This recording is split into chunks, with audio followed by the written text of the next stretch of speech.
Keluaran pasal 13 ayat 1-16. Ketetapan tentang anak sulung, hari raya roti tidak beragi. Berfirmanlah Tuhan kepada Musa, kuduskanlah bagiku semua anak sulung, semua yang lahir terdahulu dari kandungan pada orang Israel, baik pada manusia maupun pada hewan. Akulah yang empunya mereka. Lalu berkatalah Musa kepada bangsa itu, peringatilah hari ini, sebab pada hari ini kamu keluar dari Mesir, dari rumah perbudakan. Karena dengan kekuatan tangannya, Tuhan telah membawa kamu keluar dari sana. Sebab itu tidak boleh dimakan sesuatu pun yang beragi. Hari ini kamu keluar dalam bulan Abib. Apabila Tuhan telah membawa engkau ke negeri orang Kanaan, orang Het, orang Amori, orang Hewi, dan orang Yebus, negeri yang telah dijanjikannya dengan sumpah kepada nenek moyangmu, untuk memberikannya kepadamu, suatu negeri yang berlimpah-limpah susu dan madunya, maka engkau harus melakukan ibadah ini dalam bulan ini juga. Makanlah roti yang tidak beragi 7 hari lamanya, dan pada hari yang ke-7 akan diadakan hari raya bagi Tuhan. Roti yang tidak beragi haruslah dimakan selama 7 hari itu. Sesuatu pun yang beragi tidak boleh dilihat padamu. Bahkan ragi tidak boleh dilihat padamu di seluruh daerahmu. Pada hari itu, harus kau beritahukan kepada anakmu laki-laki, ibadah ini adalah karena mengingat apa yang dibuat Tuhan kepadaku pada waktu aku keluar dari Mesir. Hal itu bagimu harus menjadi suatu tanda pada tanganmu dan menjadi peringatan di dahimu, supaya hukum Tuhan ada di bibirmu. Sebab dengan tangan yang kuat, Tuhan telah membawa engkau keluar dari Mesir.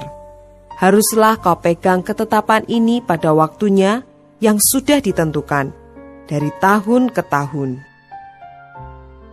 Apabila engkau telah dibawa Tuhan ke negeri orang Kanaan, seperti yang telah dijanjikannya dengan sumpah kepadamu dan kepada nenek moyangmu, dan negeri itu telah diberikannya kepadamu, maka haruslah kau persembahkan bagi Tuhan segala yang lahir terdahulu dari kandungan.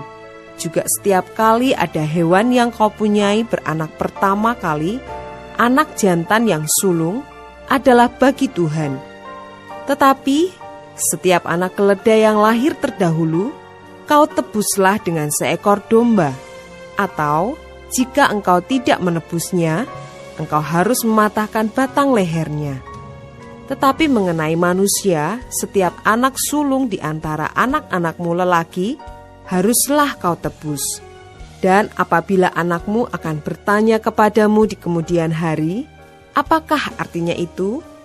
Maka haruslah engkau berkata kepadanya, dengan kekuatan tangannya, Tuhan telah membawa kita keluar dari Mesir, dari rumah perbudakan.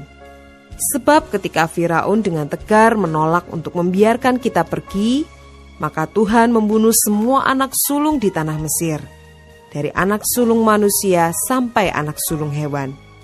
Itulah sebabnya maka aku biasa mempersembahkan kepada Tuhan segala binatang jantan yang lahir terdahulu dari kandungan. Sedang semua anak sulung di antara anak-anakku lelaki kutebus.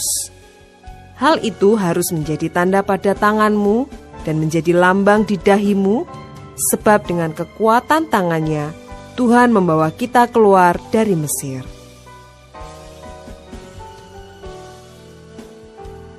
Ayat 17-22. Allah menuntun umatnya.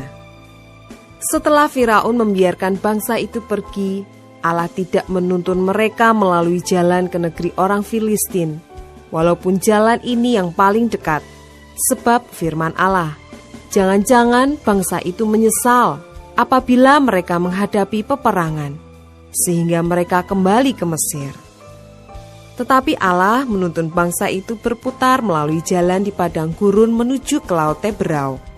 Dengan siap sedia berperang, berjalanlah orang Israel dari tanah Mesir.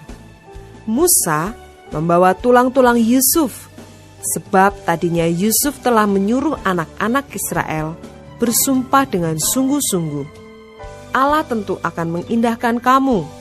Maka kamu harus membawa tulang-tulangku dari sini. Demikianlah mereka berangkat dari Sukot dan berkemah di Etam, di tepi padang gurun. Tuhan berjalan di depan mereka pada siang hari dalam tiang awan untuk menuntun mereka di jalan, dan pada waktu malam dalam tiang api untuk menerangi mereka, sehingga mereka dapat berjalan siang dan malam. Dengan tidak beralih, tiang awan itu tetap ada pada siang hari dan tiang api pada waktu malam di depan bangsa itu.